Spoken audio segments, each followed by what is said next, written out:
inspiration actually started on a trip to a lacrosse tournament. We get to this huge campus-like facility, and they give you an address, but you don't know exactly where the actual game is being held. And we were already late. I'm looking on my BlackBerry for my email, and I'm like, there's nothing more to it. I'm calling my wife, she's not answering the phone.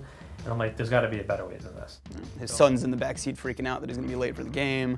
Right. That kind of just, sprung an idea in our heads. And, a couple months later, we went back and we're like, you know what, let's work on something. Let's make a solution.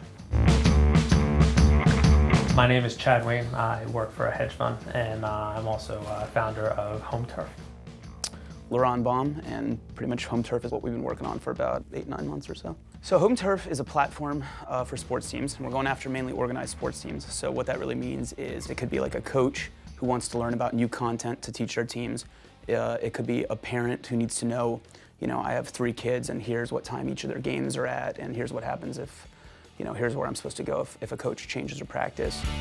Down the line could be for the kids as well, to help them learn new plays, things like that. Also for sharing with the family who's not there, let's say grandparents who are in another state, another country, really sharing all those experiences around sports. We talk about it mostly with youth sports. It really can work for any sport, but that's kind of our target market right now is youth sports. We're launching with an iOS app, and then it'll be on the web. But our real product thesis was that parents these days, they aren't necessarily tied to a computer. Moms and dads are running around a lot, and especially if things change, which was an issue that we saw when we first kind of founded this, is that they need these things while they're out and about. And it was difficult because neither of us are really technical per se. We're not programmers or anything. I mean, he doesn't speak tech that much, and we really had to go out and find people that we could work closely with and rely on to really produce what we needed. There's definitely a big change in, trying to figure out the terminology, and actually, I'm sure I slowed down the process a little bit. Quite a few times.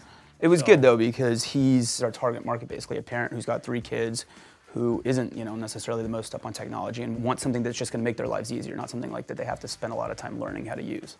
I like that we're creating a solution. I mean, I coach a couple teams, a couple of my son's teams. I'm a parent. So I'm a bystander to a couple of the teams, and there's so many times where I'm like, you know what, I can't wait for my app to fix this.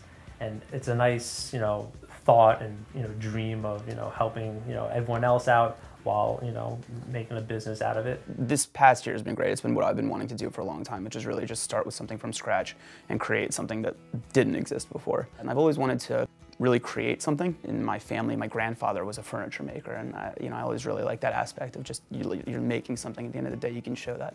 And so I think for me, it's hopefully that this is something we've created, that there's people working for it, that's a product out there that people are using, and I think that would be success. Well, in my line of business, you're only as good as your last trade.